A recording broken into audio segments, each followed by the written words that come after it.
Je commence avec le bilan de la dernière journée. On a malheureusement 118 nouveaux décès pour un total de 2398. Bon, évidemment, mes pensées vont aux familles, aux proches de ces victimes. On a maintenant 33 417 cas confirmés, une augmentation de 794. On a 1821 personnes hospitalisées, une augmentation de 49. On a toujours 218 personnes aux soins intensifs, donc le même nombre depuis 2 jours. Principal problème qu'on a encore actuellement, c'est le manque de personnel, surtout du personnel à temps plein. On est rendu, malheureusement, dans l'ensemble du réseau de la santé, on est rendu à 11 200 personnes qui sont absentes, soit infectées, soit à risque d'être infectées, soit peur d'être infectées. Donc, évidemment, je n'ai pas besoin de vous dire que ça met une pression énorme sur l'ensemble du réseau, pas seulement les CHSLD, mais aussi les hôpitaux. Donc, il y en a beaucoup qui sont absents. Puis, il faut ajouter à ça aussi qu'il y a beaucoup de personnes qui sont présentes, mais pas à temps plein. Donc, la situation est encore pire que le 11 200, dans le fond. Donc, évidemment, ce n'est pas une situation idéale pour limiter le nombre de contacts avec les résidents. Étant donné qu'il y a des gens à temps partiel, ça veut dire qu'il y a plus de personnes qui ont des contacts avec chacun des résidents. Donc, pour la propagation du virus, c'est pas idéal. Puis évidemment, mais le fait qu'il y ait 11 200 employés absents puis des gens à temps partiel, ça met une pression énorme sur les employés qui travaillent. Donc, des longues heures de travail, du temps supplémentaire, pas de possibilité souvent de prendre des vacances. Donc, je lance un appel encore aujourd'hui. D'abord, aux employés qui ont fini leur quarantaine, parce qu'il y en a à peu près le tiers là, dans les 11 200 qui techniquement pourraient revenir. Donc, je lance un appel à ces personnes. On est comme dans une guerre, puis on a vraiment, plus que jamais, besoin de vous autres. Je lance aussi un appel aux gens qui n'ont pas nécessairement de qualification, mais qui pourraient venir nous aider, entre autres dans les CHSLD. Ça nous permettrait d'envoyer des gens, de retourner certaines personnes dans les hôpitaux, donc de mieux équilibrer l'ensemble du réseau. Je veux vous dire aussi que j'ai donné un mandat au président du Conseil du Trésor pour élaborer des nouvelles primes, pour convaincre plus d'employés, plus de personnes à l'extérieur du réseau de venir travailler à temps plein. Là. Je veux vraiment qu'on se concentre sur le temps plein étant un certain nombre d'heures par mois. C'est important qu'on ait une stabilité. Bon, évidemment, c'est pas simple. On a déjà des primes qui sont en place. Faut être certain qu'en mettant des primes dans le réseau public, qu'on ne vienne pas déshabiller un pour habiller l'autre du côté du secteur privé.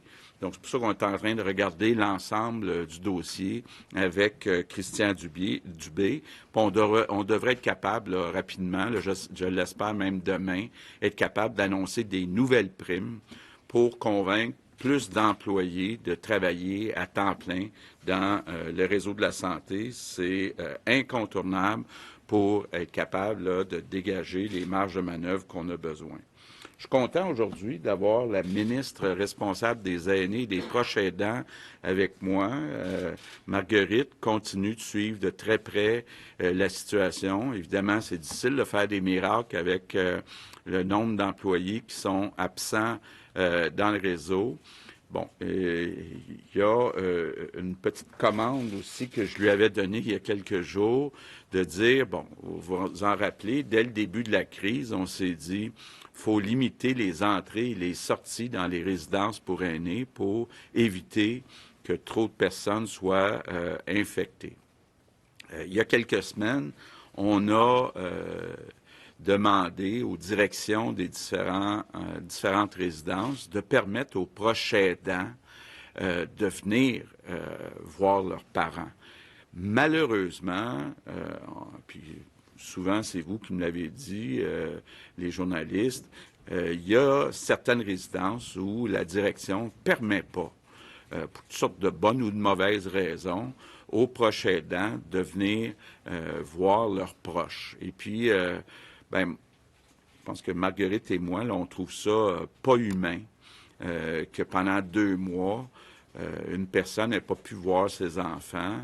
Ça n'a comme pas de bon sens. Je comprends la raison pourquoi on fait ça. On veut éviter la propagation du virus, donc on veut protéger la santé physique, mais il ne faut pas protéger la santé physique au détriment de la santé mentale.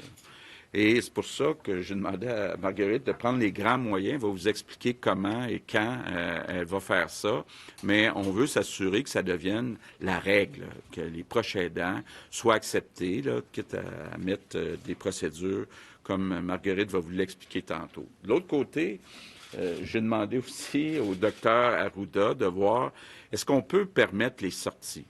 Parce que là, actuellement, il y a des gens, ça fait 2 mois qui n'ont pas sorti de leur résidence. Encore là, c'est dur pour la santé mentale. Je pense que c'est important de prendre l'air, puis le docteur Arruda est d'accord avec ça. Donc, le docteur Arruda va tantôt vous expliquer les règles qu'on va mettre en place pour qu'on permette aux gens là, davantage d'aller prendre l'air, de sortir des résidences, de retrouver un peu de liberté, ce qui est primordial pour leur équilibre mental. Donc, je vais par la suite là, passer la parole à Marguerite et au docteur Arruda. Je veux revenir sur l'ouverture des commerces en région. Hier, on me dit que ça s'est bien passé. On me dit qu'il y a beaucoup de commerçants là, qui sont très ingénieux, débrouillards, qui ont mis toutes sortes de procédures en place pour, entre autres, protéger le fameux 2 mètres de distance, soit entre les employés, entre eux, ou soit entre les employés et les clients. Donc, ça se passe bien. Très content de cette étape qui est passée. Je veux revenir sur l'ouverture des écoles puis des services de garderie en région, donc à l'extérieur de Montréal, qui est prévu pour lundi prochain.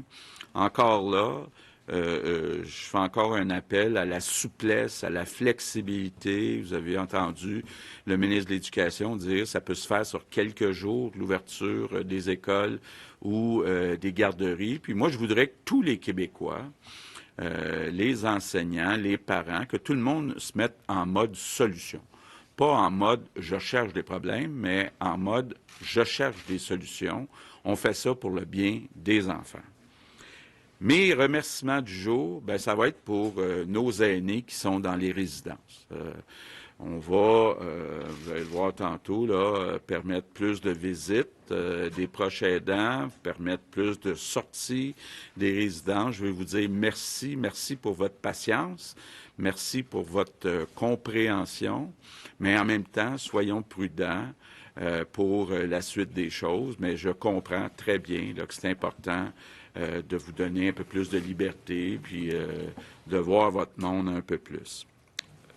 Je termine en répétant peut-être une consigne que je vais répéter peut-être pendant les semaines, peut-être aussi des mois, le 2 mètres, le 6 pieds.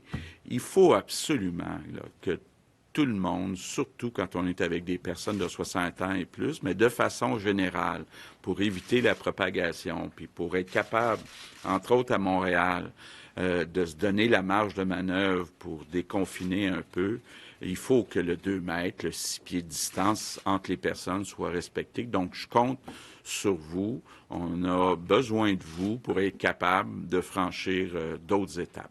Merci. Good afternoon. Bon après-midi. Nous avons encore besoin de personnel dans le réseau de la santé. Nous sommes en train de travailler sur de nouveaux plans de primes pour les gens qui vont venir travailler à temps plein.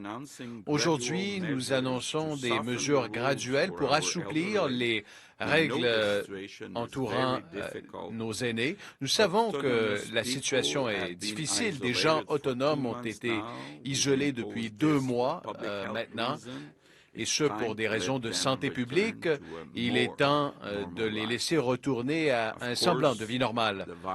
Évidemment, le virus demeure et nous devons rester extrêmement prudents. Tout le monde devra respecter les directives et continuer les pratiques de distanciation sociale. Je compte sur vous tous. Merci beaucoup. Vous êtes prêt à prendre les questions? Marguerite, excusez. Oui, parfait. Marguerite. Merci, Monsieur le Premier ministre, Dr Arruda, Mesdames et Messieurs. En voulant protéger nos aînés qui vivent dans des résidences, on leur a enlevé aussi beaucoup de liberté de mouvement. On les a coupés de leurs proches. Il fallait le faire, mais l'heure est venue d'assouplir graduellement les règles pour leur redonner une vie plus normale et pour amoindrir une détresse psychologique qui est en train de s'installer. Je vais laisser le docteur Arruda vous expliquer les modalités, mais en gros, ils pourront dès maintenant sortir à l'extérieur sans supervision et ils pourront rencontrer leurs proches. J'annonce aussi qu'on a modifié le cadre qui permet aux proches aidants de s'occuper de leur monde. À partir du 11 mai, un proche aidant significatif va pouvoir s'occuper de la personne qui lui est chère, sauf exception, que ce soit dans les CHSLD, dans les ressources intermédiaires, dans les résidences privées pour aînés, que ce soit dans les ressources de type familial. Quand il y a aussi des personnes et des enfants handicapés, le proche aidant pourra aller visiter ces personnes. On change de paradigme. Si un établissement veut refuser l'accès aux proches aidants, il devra justifier cette exception auprès du ministère de la Santé et des Services sociaux. Les proches aidants devront respecter les protocoles de prévention des infections et faciliter la vie du personnel, mais ils pourront enfin s'occuper de leurs proches. Et finalement, une des conséquences les plus tristes de la pandémie, c'est les personnes qui partent sans voir leur famille une dernière fois. Et les proches qui ne peuvent pas faire leurs adieux à un être cher en fin de vie. Pour des raisons humanitaires et de dignité, on a décidé de lever l'interdiction de visite dans les soins palliatifs des milieux de vie. Ainsi, les visites seront permises dans tous les milieux de vie, peu importe le caractère imminent ou non de la fin de vie. Vous pourrez dire adieu à vos parents et les parents pourront dire adieu à leurs enfants ou à leurs conjoints. En terminant, je veux dire une chose très importante. Assouplissement ne veut pas dire relâchement. Et comme l'a dit le Premier ministre, le mot d'ordre, c'est la prudence. Soyons prudents. Merci. Merci, M. Dr Arruda. Bonjour, Monsieur le Premier ministre, Madame la ministre. Mesdames et messieurs, moi, de mon côté, j'aimerais vous donner un peu plus de détails sur le plan de sortie des résidences pour personnes âgées qui vient d'être annoncé par le Premier ministre et la ministre.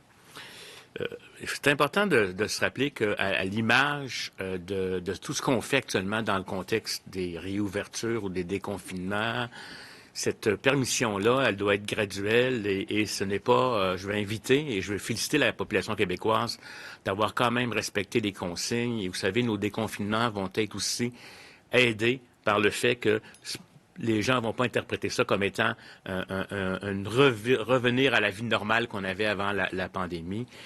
La distanciation, les protections des personnes les plus âgées demeurent un élément important.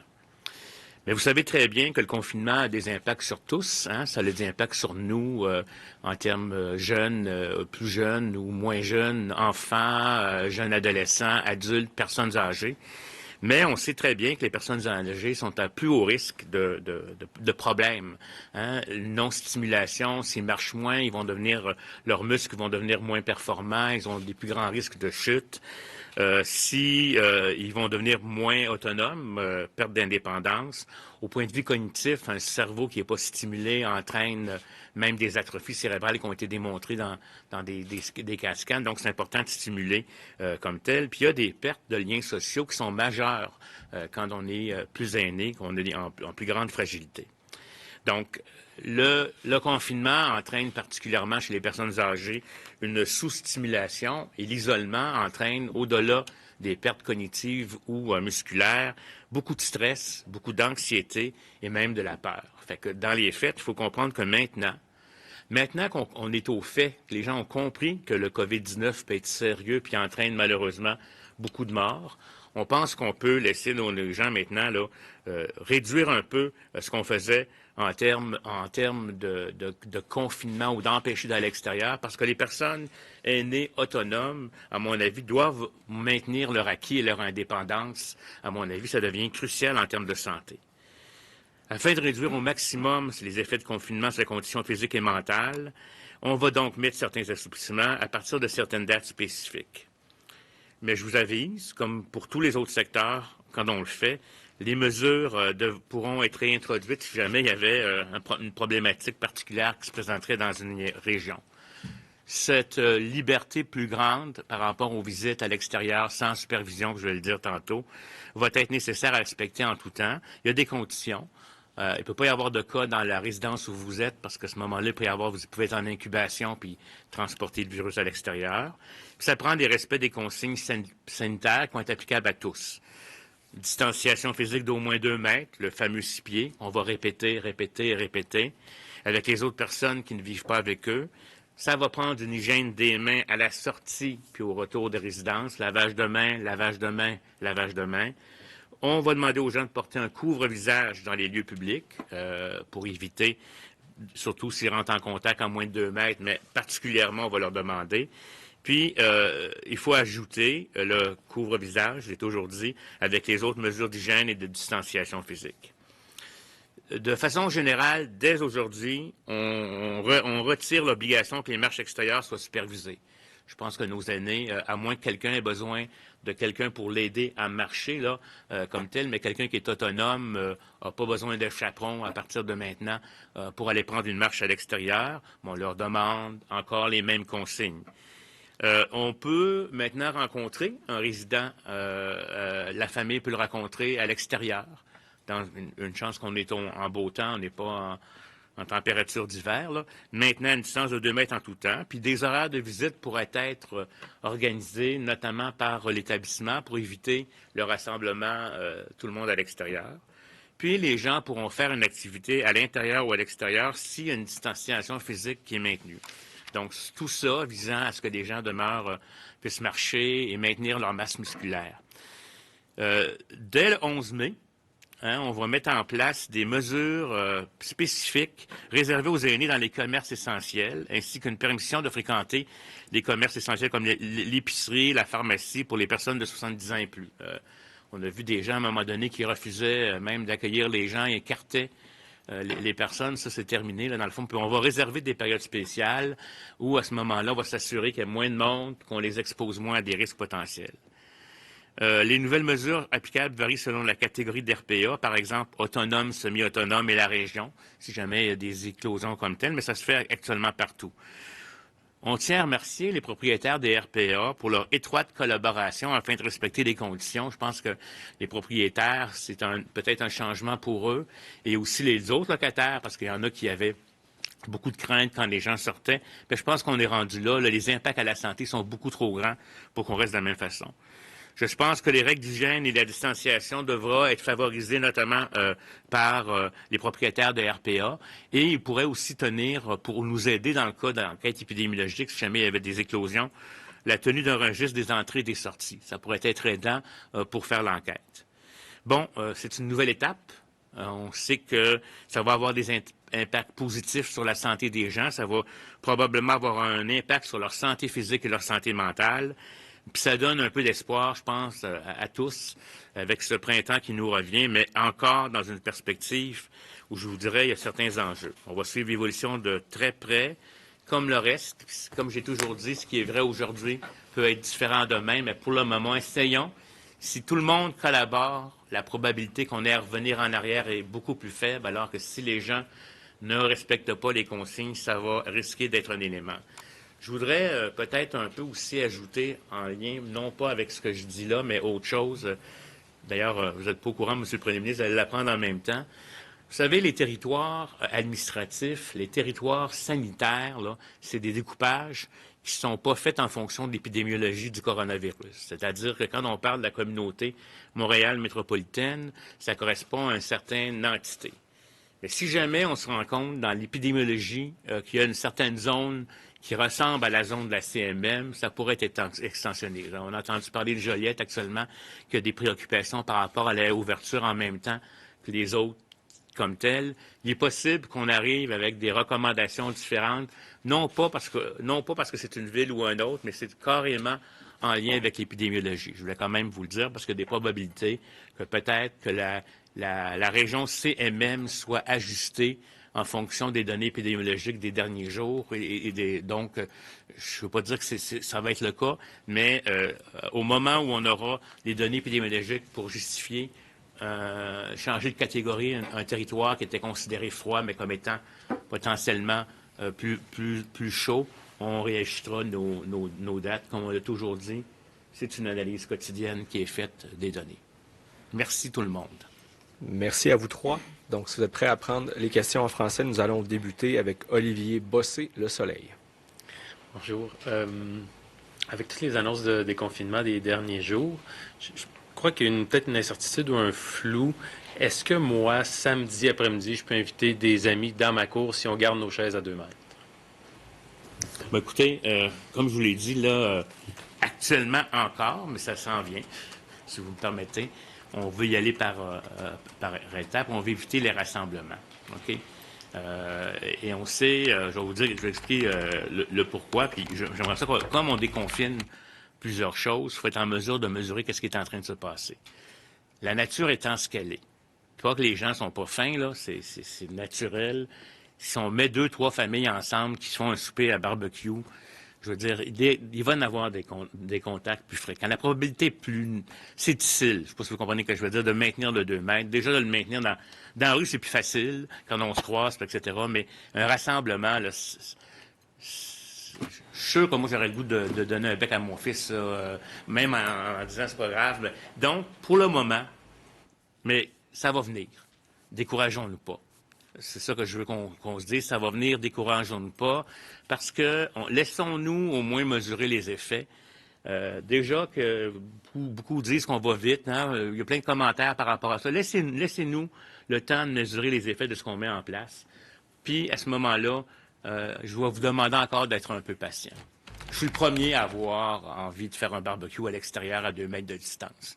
Mais je sais très bien que ce 2 mètres-là, il n'est pas si facile que ça dans un contexte de repas puis de rassemblement. Que les gens se voient dans le devant de maison, dans le parking de la voiture, à 2 mètres de distance, c'est une chose. Mais un rassemblement pour un repas, c'en est une autre. Merci. Madame Blais, c'est votre 3e mandat, si je ne me trompe pas, comme ministre responsable des aînés. Avec un peu de recul, qu'est-ce que vous auriez pu faire de plus ou de mieux dans les dernières années pour que, sans évidemment éviter la crise, parce qu'on voit que ça s'est passé partout, mais pour atténuer peut-être la crise? Bien, comme je l'ai déjà mentionné, dans un précédent gouvernement, j'aurais voulu faire plus, entre autres concernant les CHSLD, mais c'était dans le ministère de la Santé et des Services sociaux. Quand je suis arrivée avec M. Legault, on avait un plan et j'aurais voulu aller plus vite. C'est-à-dire que j'aurais voulu qu'on soit en mesure d'implanter ce plan-là, qui était, entre autres, le nouveau modèle d'hébergement pour nos personnes qui, en général, dans les CHSLD, ont 80 des troubles neurocognitifs majeurs. Refaire tous nos CHSLD, 25 CHSLD qu'on veut refaire, avoir eu le temps de déposer la première politique de soins, d'hébergement et de longue durée, la première politique pour les proches aidants. On investit plus en maintien à domicile, il va falloir le faire.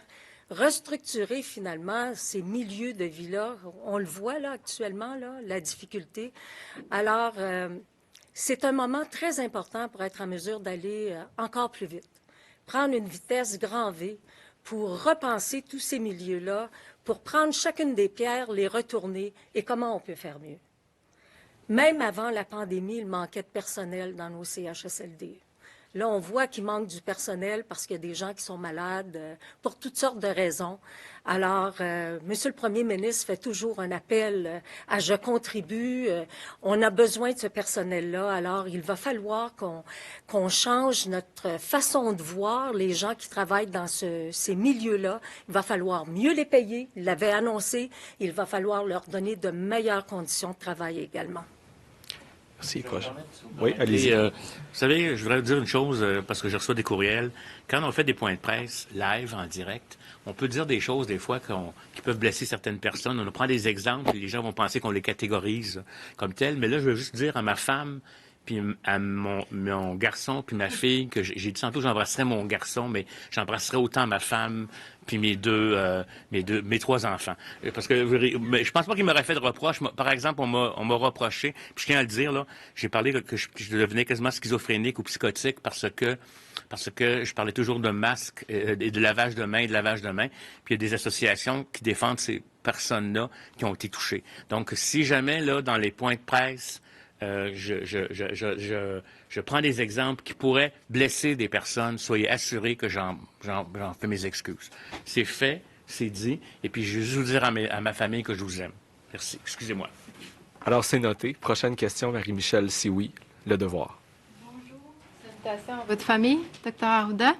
Depuis que vous avez annoncé que les proches aidants pouvaient retourner dans les ressources à la mi-avril, si je ne me trompe pas, combien il y en a de ces proches aidants-là qui ont pu retourner dans les ressources? Et puis, Madame la ministre, vous parlez d'un nouveau paradigme. Donc, quelles sont les exceptions qui vont être acceptées par votre ministère pour qu'on puisse refuser des proches aidants? Vous parlez de la consigne du 14 avril où on avait permis aux proches aidants significatifs d'aller visiter leurs proches dans les CHSLD. On s'est rendu compte que la consigne était accueillie de façon asymétrique par les établissements. Donc, il y a des établissements qui refusaient, pour certaines raisons, les proches aidants. Aussi parce qu'il y a beaucoup plus de difficultés. Il faut les accueillir, il faut qu'il y ait des personnes à l'accueil pour accompagner le proche aidant, etc. Mais là, ce qu'on dit quand on change de paradigme, c'est que tous les milieux devront accueillir le proche aidant. Et si, pour une raison ou une autre, l'établissement veut se soustraire à cette consigne, il devra en faire part au ministère de la Santé et des Services sociaux qui donnera sa réponse. En genre d'éléments techniques, disons que quelqu'un ne respecterait pas les consignes. N'aurait pas déjà respecté, aurait des comportements qui seraient inappropriés. Je veux dire, dans les faits, c'est qu'on veut se laisser quand même la marge de manœuvre. C'est une situation particulière dans une unité, que de la transmission trop active, etc. Mais en fait compte, comme dit Mme Blais, on inverse le fardeau de la preuve. C'est comme si, dans les faits, c'est pour tout le monde, sauf exception. Puis là, à ce moment-là, chacune des situations sera analysée.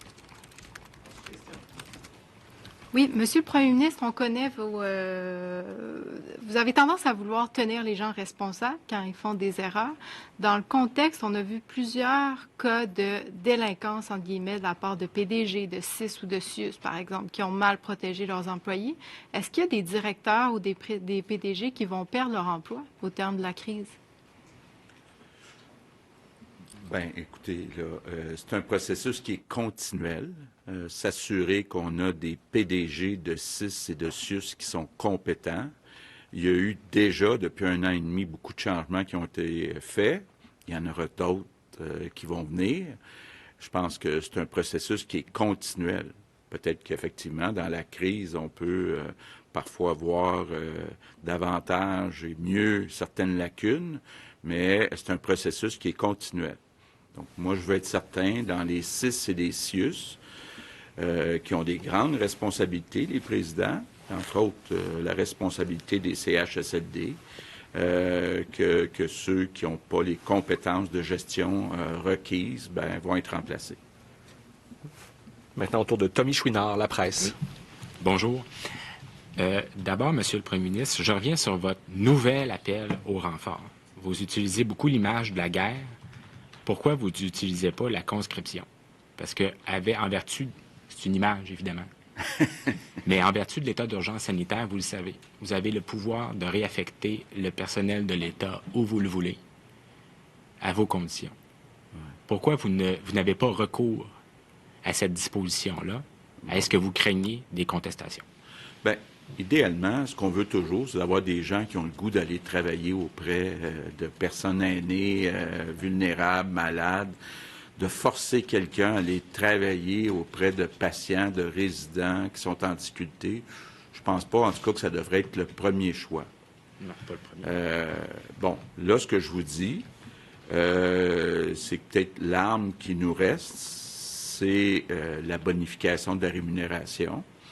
Pour l'instant, bon, vous le savez, on est en négociation avec les syndicats pour bonifier les salaires des préposés aux bénéficiaires de façon permanente.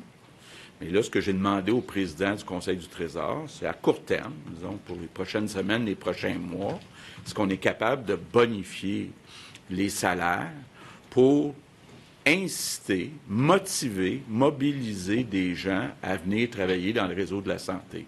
Moi, je préfère ça à la conscription. Maintenant, vous annoncez aujourd'hui une nouvelle étape, comme l'a dit le docteur Arruda, dans le déconfinement, qui vise cette fois donc les personnes qui habitent les RPA. Vous avez indiqué des critères pour arriver à cette étape de déconfinement, mais j'aimerais savoir quels sont les indicateurs que vous utilisez pour déterminer à un moment ou à un autre, là, on ne le souhaite pas, là, mais qu'il y ait nécessité de reconfinement. Quel est l'indicateur qui va vous signaler qu'en cours de route, parce que vous dites que vous allez suivre la situation de très près, quel indicateur vous allez utiliser pour déterminer qu'il y a lieu de revenir à un confinement obligatoire? Bien, je vais peut-être laisser le docteur Arruda compléter. Ça va être le développement des... Oui, oui. Oh, oui, je peux y aller? Je compléterai. Voulez-vous compléter avant? Non, on va aller dire. Ah, OK. Mais écoutez, Monsieur le Premier ministre, merci. Écoutez, ça va être en lien avec l'observation d'éclosions qui pourraient être attachées aux mesures qu'on met en place. Prenons un exemple. Si on se rend compte qu'il y a beaucoup d'éclosions dans les milieux scolaires, puis il pourrait en avoir une, mais qu'il y a vraiment une transmission qui des milieux scolaires vont dans la communauté, puis qui infectent, etc., on pourrait à ce moment-là revenir. Si dans les RPA, on se rend compte que... parce que là, je tiens à vous dire, c'est pas un déconfinement, c'est un assouplissement des mesures. Hein? J'aimerais ça qu'on fasse la distinction, là. Le robinet est ouvert un peu, c'est-à-dire on laisse les gens sortir, etc. On les déconfine pas complètement. Dans le fond, on leur dit pas allez passer votre journée à l'extérieur puis magasiner partout, etc. Donc, ça va être à l'analyse de l'épidémiologie qui va se faire.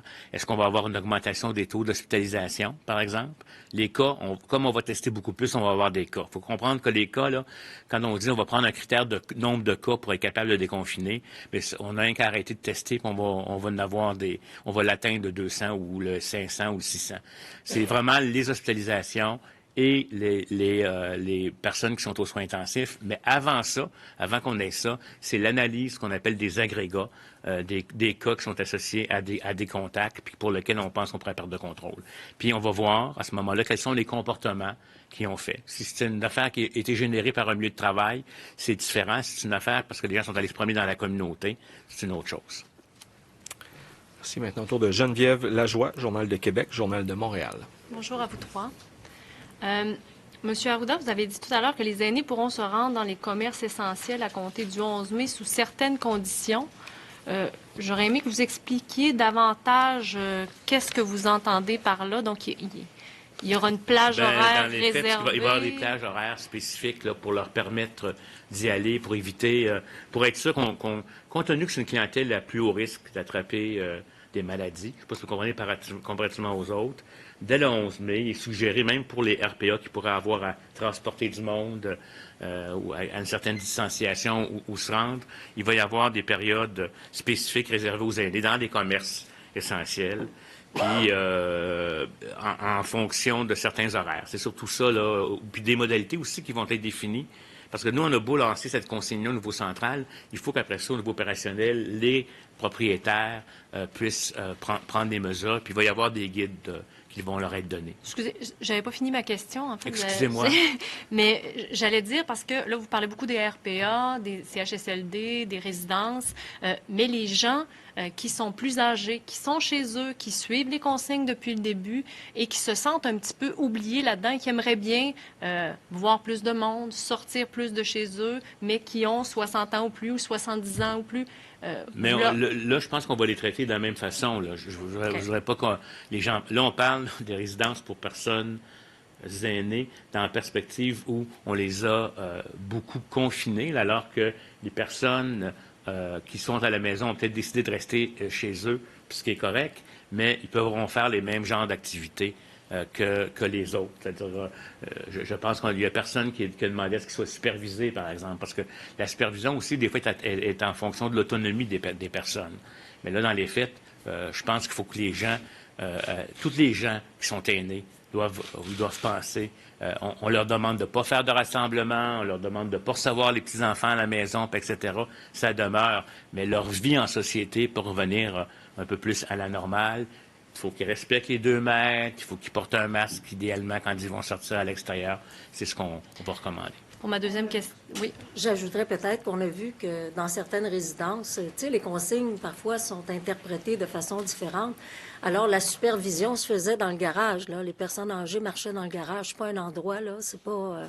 Alors, c'est la raison pour laquelle il faut laisser aussi sortir les personnes de 70 ans et plus. Et à une époque, peut-être pas si longtemps, on connaissait peut-être pas autant le virus. Maintenant, on connaît la gravité, on a assimilé les mesures de distance sociale, les mesures aussi d'hygiène. Alors, je crois qu'on est rendu là parce que sinon, ça va poser beaucoup plus de problèmes psychologiques et des problèmes de santé mentale. Oui. Monsieur Legault, cette semaine, même si des enseignants ont été ajoutés à la liste du personnel d'urgence, il y a plein d'enseignants qui n'ont pas eu de place en garderie cette semaine. Et on prévoit que la semaine prochaine, il y a plein aussi de gens qui sont supposés retourner dans le milieu de travail, puis qui devraient avoir accès aux garderies, qui n'auront pas de place. Qu'est-ce que feront ces gens-là?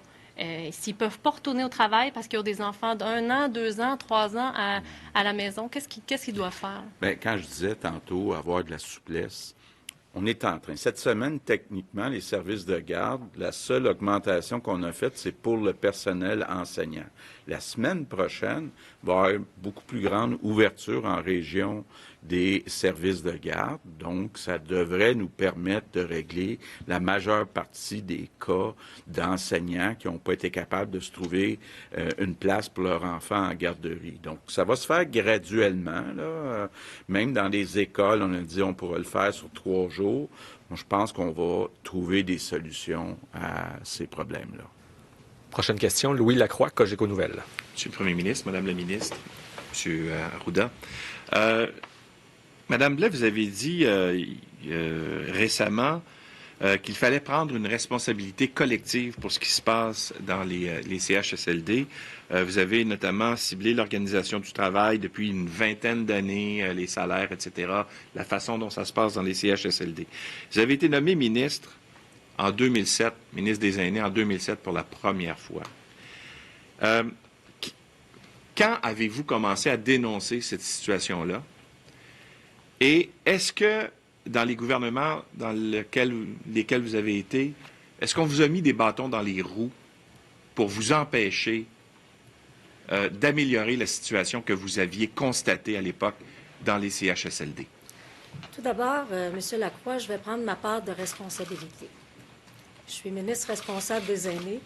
Le premier ministre s'est excusé au nom du gouvernement. Je suis membre du gouvernement et je prends ma part de responsabilité. Dans un précédent gouvernement, j'avais pas mal les pieds et les mains liés par rapport à tout ce qui touche les milieux d'hébergement, parce que c'était la responsabilité du ministre de la Santé. Ça ne veut pas dire que je ne suis pas allée dans ces milieux-là, que je n'ai pas constaté, que je n'ai pas parlé. Mais ça prend une volonté gouvernementale. Ça prend beaucoup plus qu'une personne qui parle des milieux, puisqu'il y a tout un enjeu économique autour de ça. Vous le savez, j'ai cessé la politique et je suis revenue. Je suis revenue parce que j'ai découvert un homme qui avait le goût de changer les choses par rapport aux aînés. Les CHSLD ont toujours été les enfants pauvres du ministère de la Santé et des Services sociaux. C'est le temps que ça change. Ça fait 20 ans qu'on en parle. Il y a même Mme Marois qui, dans un article, a mentionné que c'était l'ensemble des gouvernements. D'une certaine façon, les gouvernements précédents qui n'ont pas agi substantiellement.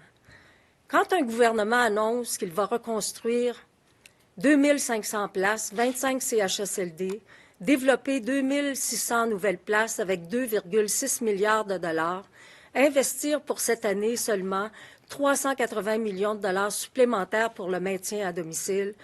Quand le gouvernement décide qu'il veut soutenir les proches aidants, quand le gouvernement décide qu'il veut augmenter le salaire des préposés aux bénéficiaires qui n'avait pas de sens parce qu'on s'occupe des plus vulnérables, c'est parce qu'il y a une volonté.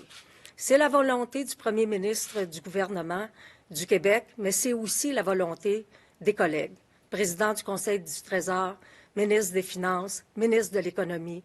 Oui, ça prend des sous pour changer de paradigme, pour changer la machine, le gros bateau de côté, mais c'est quelque chose qu'on va faire. C'est pour ça que je suis là.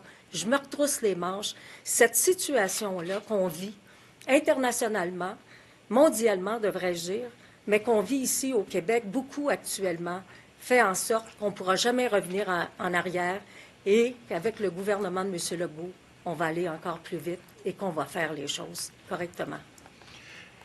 Je veux juste revenir sur quelque chose que vous venez de dire. En fait, à l'époque, vous aviez quitté le cabinet de M. Couillard et c'était dans une période où il y avait une certaine austérité financière. Est-ce que vous croyez que les CHSLD ont été victimes de l'austérité financière de certains gouvernements? Tout à fait.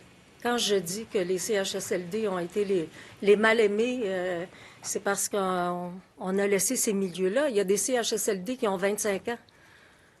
Des CHSLD où les gens, il y en avait 2 par chambre, 3 par chambre. J'en ai encore visité de ces milieux-là. Alors, c'est normal que l'infection se répande plus rapidement. On n'est pas capable d'isoler les personnes autant. On a été obligé de développer des zones rouges, des zones chaudes, des zones froides, des zones tampons à l'extérieur des milieux. Ça ne veut pas dire que tous les CHSLD au Québec sont vétustes, mais il y en a plusieurs. Il faut les refaire, mais il faut les refaire différemment. Il ne faut plus que ce soit des milieux hospitalo-centriques. Il faut que ce soit des milieux qui deviennent des milieux de vie. On parle de milieux de vie, mais est-ce que nos CHSLD sont véritablement de milieux de vie? Je pose la question, puis je vous donne la réponse en même temps. Mais pour ça, il faut avoir du personnel aussi bien rémunéré et offrir des conditions de travail à ce personnel-là, parce que les gens qui travaillent dans nos établissements ont aussi une famille. Ils doivent pouvoir prévoir leur vie. Il faut qu'il y ait une prévisibilité par rapport au travail. Merci. Maintenant, au tour d'Alain Laforêt, TVA Nouvelles.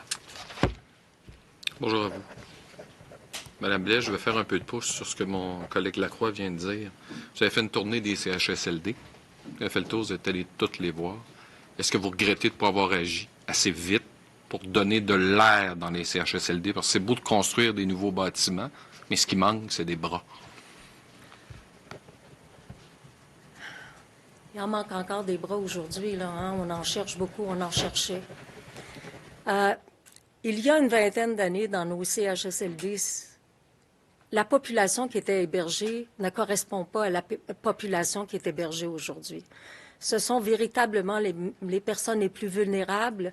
Je l'ai mentionné, 80% des personnes hébergées ont la maladie d'Alzheimer, le Parkinson, les troubles neurocognitifs sévères. Ce sont des missionnaires qui travaillent dans ces milieux-là. On est à la recherche de missionnaires. Et pour ça, le premier ministre le dit souvent. Il faut leur offrir des conditions de travail, en particulier pour les préposés, des conditions de travail qui vont faire en sorte qu'on va pouvoir avoir une rétention de personnel et aussi leur offrir des postes permanents. On a besoin de permanence. Et l'une des choses qui s'est passée par rapport à, je dirais, le Grand Montréal et avec la COVID-19, c'est que ça prend du personnel dédié. On ne peut plus faire en sorte que le personnel se promène d'un établissement à un autre. Ça prend du personnel dédié et ça prend aussi une autonomie au niveau du matériel médical. Et ça, on va travailler là-dessus parce que ça nous prend le matériel médical. S'il arrive un autre virus, on sera prêt pour être en mesure de l'affronter avec tout le matériel, le personnel dédié, des établissements qui seront modernes et aussi on va travailler vraiment en amont parce que la clé du succès, c'est le maintien, les soins et les services en domicile dans les villes et dans les villages du Québec. J'ajouterais, M. Laforêt, la façon que je vois la situation, c'est que les CHSLD ont été sous-financés pendant plusieurs années. Quand Marguerite Blais a accepté mon invitation de venir à la CAQ, on a pris l'engagement de mieux financer les CHSLD. Dans les budgets, depuis 1 an et demi, on a augmenté de façon importante le financement des CHSLD. Par contre, là où je prends une responsabilité, puis tout notre gouvernement prend la responsabilité, c'est qu'on a laissé plusieurs postes affichés non comblés dans les CHSLD pour des raisons salariales. Et ce qu'on s'était dit à l'époque, c'est que les conventions collectives se terminaient le 31 mars 2020 et que dans la négociation des nouvelles conventions collectives commençant le 1er avril 2020, on était pour bonifier la rémunération, entre autres, des préposés aux bénéficiaires pour être capable de combler ces postes. Moi, j'ai un reproche à me faire, puis c'est pas Marguerite, là, c'est l'ensemble du gouvernement, incluant les finances, le Trésor, la santé, services sociaux, c'est de se dire, bon, est-ce qu'on aurait dû augmenter les salaires avant la fin de la convention collective? Je pense que c'est là peut-être s'il y a une erreur qui a été faite, c'est de ne pas bonifier plus rapidement. D'ailleurs, je vous dis qu'on a des négociations intensives actuellement pour bonifier la rémunération des préposés aux bénéficiaires de façon permanente. Il y a des négociations qui vont bien avec certains syndicats, il y en a d'autres qui vont moins bien avec d'autres syndicats. Moi, j'espère que très prochainement, on va conclure une entente avec les syndicats pour mieux payer nos préposés aux bénéficiaires. Puis comme je l'ai déjà dit, si on n'y arrive pas, on va le faire d'une façon unilatérale. Un gouvernement a tous les pouvoirs d'augmenter les salaires de certains groupes d'employés avec ou sans le support des syndicats. Docteur Arruda, il y a des statistiques qui ont disparu et qui sont quand même assez importantes pour aujourd'hui pour comprendre la situation, là. Dans le nombre de résidences actuellement, le CHSLD, résidences pour aînés, il y a combien de cas de COVID? Il y a des résidences où il y a des cas de COVID. Il y a combien de résidents qui sont atteints actuellement? Il y a eu combien de morts à l'extérieur des CHSLD? Parce que vous dites souvent que ça se passe dans les CHSLD, ce sont les gens qui sont plus vulnérables. Mais ces chiffres-là ont disparu, là. Alors, je répète, combien de résidences où il y a des cas de COVID actuellement sur les 2600? Combien de résidents qui sont atteints? Combien de morts à l'extérieur des CHSLD, s'il vous plaît? On a actuellement 306 résidences qui ont des cas de COVID-19. Il y a 4 804 résidents qui sont actuellement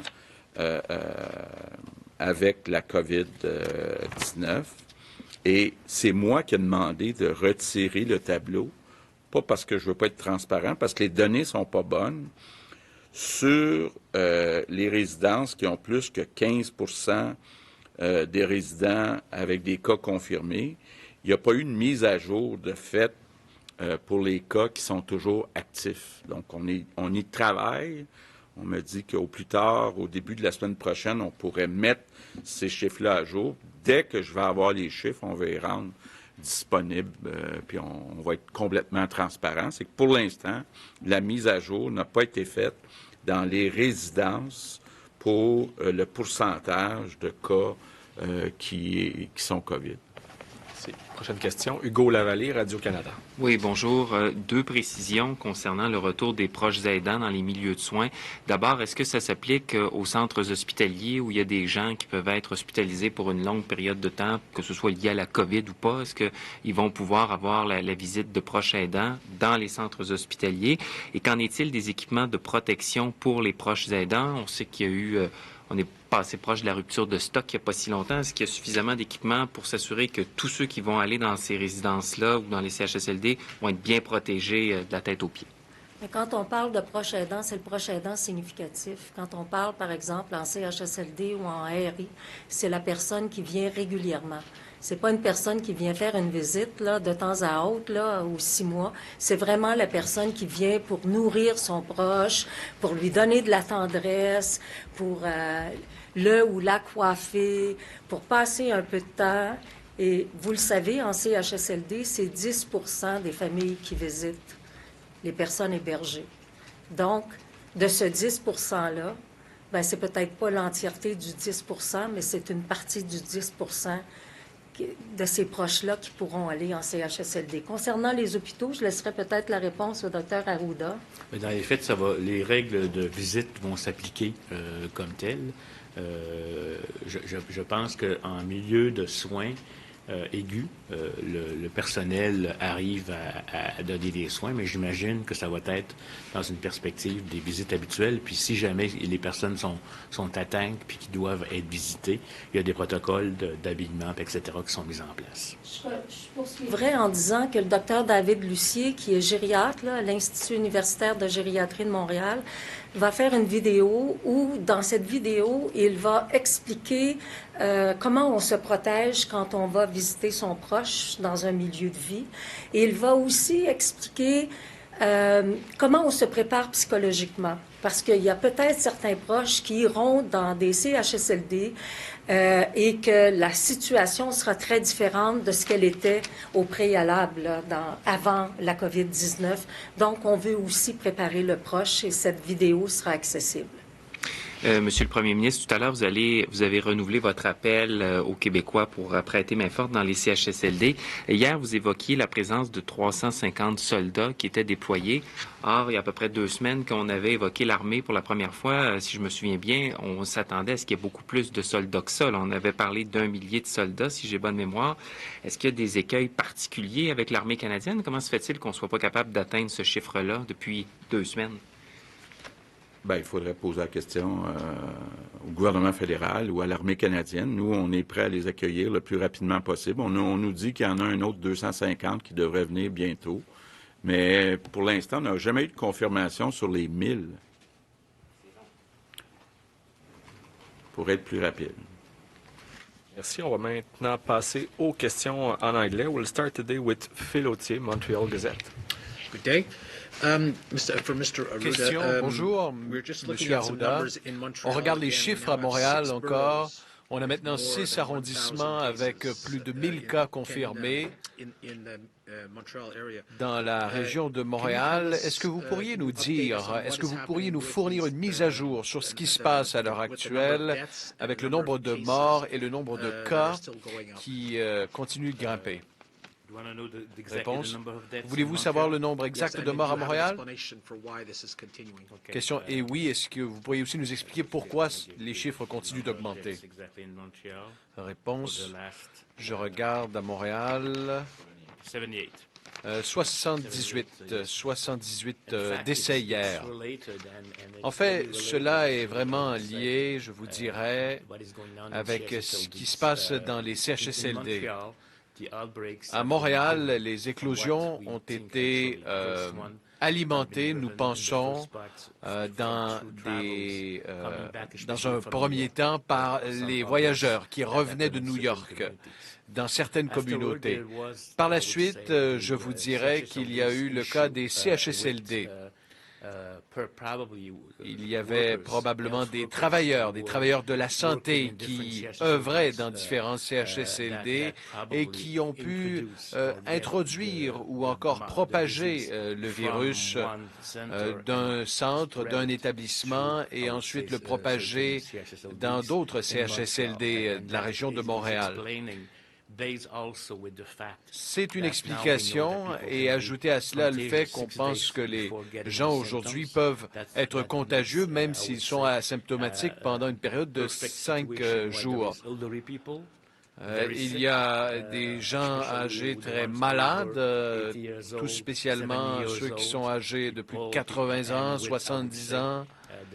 des gens avec des... Il y a évidemment le problème de la pénurie de travailleurs dans les CHSLD qui a alimenté la propagation et contribué à augmenter le nombre de cas de la COVID. Nous analysons en ce moment s'il y a beaucoup de transmissions communautaires à Montréal. Je pense qu'il y en a de la transmission communautaire, mais probablement que cette transmission est liée avec les autres éclosions et avec ce qui s'est passé avec les voyages en provenance de New York. Deuxième question à M. Legault. Il semble y avoir de la confusion concernant l'année scolaire pour les étudiants du secondaire. Je ne sais pas si vous serez en mesure d'y répondre, M. Legault. Est-ce que vous pourriez être plus précis? Est-ce que les étudiants doivent faire le travail qui est demandé sur le site Web École ouverte? Et est-ce qu'il y aura des notes attribuées à ces travaux? Réponse. D'abord, à compter de la semaine prochaine, tous les services seront offerts services de garde seront offerts pour les enfants des professeurs. Alors, ces enseignants auront du temps pour prendre contact avec les étudiants et faire du travail avec ceux qui sont à la maison. On s'attend également à ce que les élèves qui terminent le secondaire soient en mesure d'aller au cégep. Pour ceux qui retourneront à l'école secondaire, il y aura peut-être une partie de rattrapage au mois de septembre, mais pour ceux qui terminent l'école secondaire, on veut que ces derniers aient l'opportunité d'aller directement au cégep. Bon après-midi. Il y a eu de la confusion lorsque les mesures concernant les proches aidants ont été annoncées à la mi-avril. Qu'est-ce qui vous a forcé aujourd'hui à changer les règlements qui encadrent la collaboration des proches aidants? Est-ce que c'est parce que vous avez entendu beaucoup d'histoires d'aînés qui meurent seuls au Québec? Réponse? Oui, vous avez raison. On a mis dans la balance ce qui est le meilleur pour les gens, pour la population. Et le mieux en ce moment, c'est de donner le droit aux proches aidants, les gens significatifs, d'être en mesure de visiter les gens qui vivent dans les CHSLD, dans les ressources intermédiaires, dans les résidences privées pour aînés, les milieux de vie. Être en mesure d'être là, parce qu'il y a des gens qui meurent sans pouvoir voir leurs proches. Et cela est inhumain. Voilà pourquoi nous sommes dans la semaine de la santé mentale. En ce moment, je pense qu'il est venu le temps que nous prenions soin des proches aidants et des gens qui vivent dans ces milieux de vie. Je ne sais pas si M. Arruda veut ajouter quelque chose ou le Premier ministre. Ce que je dirais, c'est que le 14 avril, ce que nous avions annoncé, les gens responsables des résidences, s'ils pensaient que ce serait bien que des proches aidants aient accès et puissent venir leur donner un coup de main, ils pouvaient les autoriser. Aujourd'hui, ce qu'on annonce est très différent. On dit tous les proches aidants ont le droit de voir leurs gens à l'intérieur de ces établissements. Et si le gestionnaire de la résidence refuse, il devra se justifier auprès du ministère. Ce qui change aujourd'hui, on dit, vous avez droit de voir vos proches, tous les proches aidants devront être les bienvenus, et s'ils ne le sont pas, on veut savoir pourquoi. Alors c'est différent. En avril, c'était davantage une question de savoir, on a besoin d'aide et on donnait l'opportunité aux résidences qui en avaient besoin. On a vu qu'il y aurait davantage de problèmes si on ne donnait pas l'accès aux proches aidants. Et dans les faits, on a observé qu'en le faisant de cette façon, ça fonctionnerait mieux. Et j'aimerais vous dire qu'il y a des enfants qui, en ce moment, sont avec la DPJ dans des familles et qui n'ont pas vu leurs parents depuis longtemps. Et on veut vous dire que là, les parents, les enfants pourront se voir éventuellement et se visiter. Je pense que le docteur Carman, en ce moment, veut s'assurer que les enfants et ceux qui ont des déficiences intellectuelles ou encore les autistes pourront être en contact avec leur famille. Je veux simplement m'assurer que les gens comprennent cela lorsqu'on parle des RPA ou encore des RTF. Cela inclut également les plus jeunes qui souhaiteraient voir leurs parents et garder un contact avec les familles. Et ce, même si ces gens sont dans une résidence ailleurs. Question. Et maintenant, pour les aînés dans des résidences privées, ce que vous dites aujourd'hui, c'est qu'on réévalue le risque et les dangers de la COVID-19 versus le risque de souffrir de solitude et de tristesse. Il y a des inquiétudes en ce moment que vous allez peut-être trop loin. Est-ce que vous craignez qu'il y ait des conséquences négatives si vous devriez revenir en arrière? Réponse. Vous savez, nous observons en ce moment l'impact sur la santé physique, la santé mentale, l'anxiété des aînés. Et c'est le cas aussi pour de jeunes adultes, des enfants, des adolescents. Tout le monde en ce moment vit des impacts négatifs. On ne peut pas confiner les gens trop longtemps. Il y a bien des études liées aux changements cérébraux. Il y a des données qui sont disponibles. Et oui, il y a les données sur l'infection, mais il y a les données sur l'impact. Et il y a un équilibre. Les gens comprennent que la COVID-19, c'est sérieux. En mars, en avril ou avant, peut-être que les gens n'étaient pas au courant. On n'avait pas des gens qui mouraient partout. Je pense que les gens sont intelligents. Je crois que les gens sont intelligents et ils vont respecter la façon dont on va émettre des directives et on fait l'équilibre entre les impacts mentaux. Il y a des gens qui arrêtent de manger, qui pourraient en mourir. On ne veut pas se retrouver dans cette situation. Il pourrait y avoir des suicides. Je pense que cela serait pire que le fait de laisser les gens sortir à l'extérieur un peu. Et on ne peut pas être confiné encore longtemps. Tout le monde va devenir fou si on garde ça pour encore des mois. Et les aînés qui tiennent à leur autonomie, particulièrement ceux qui sont autonomes en ce moment, pourraient en pâtir en raison d'un manque de stimulation. Question. Est-ce que ces nouvelles directives et ces nouvelles règles seront appliquées et applicables pour ceux qui vivent à la maison, dans leur propre maison, et qui sont âgés de plus de 70 ans? Pourront-ils magasiner et sortir à l'extérieur? Réponse. Oui, indépendamment d'où les aînés résident, ils pourront sortir. Mais par contre, si vous êtes malade ou s'il y a une éclosion où vous habitez, vous ne pourrez pas sortir à l'extérieur. Question. Sur un autre sujet, vous allez limiter, en fait, vous avez limité la distribution du Ventolin, de la Ventoline.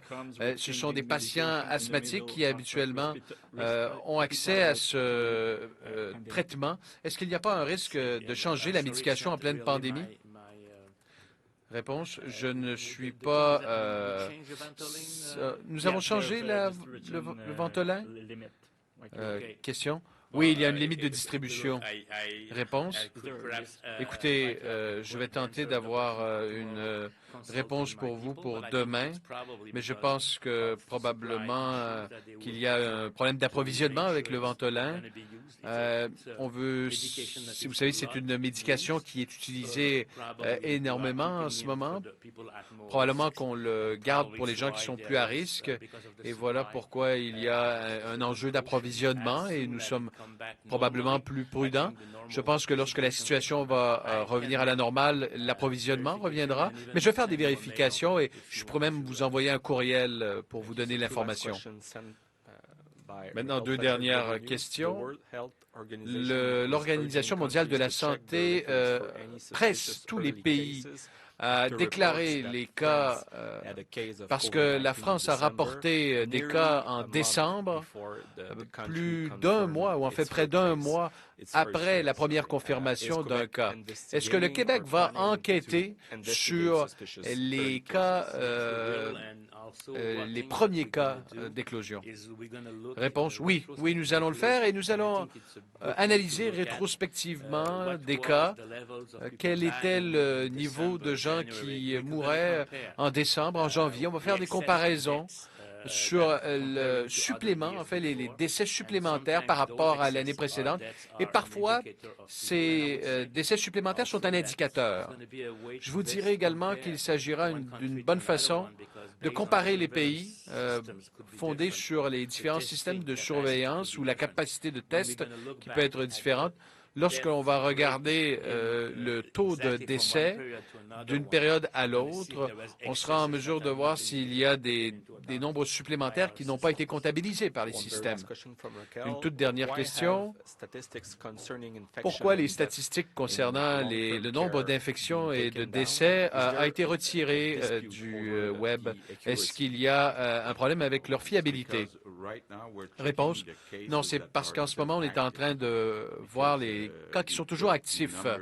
Nous avons diffusé le nombre de cas confirmés, mais nous savons très bien qu'il y en a qui sont décédés ou encore certains n'ont pas la COVID-19 encore à ce jour. Alors, on est en train de faire le ménage dans les données disponibles et une fois que nous les aurons, nous serons en mesure de les diffuser au public. Merci. C'est ce qui complète pour cette conférence de presse. À bientôt.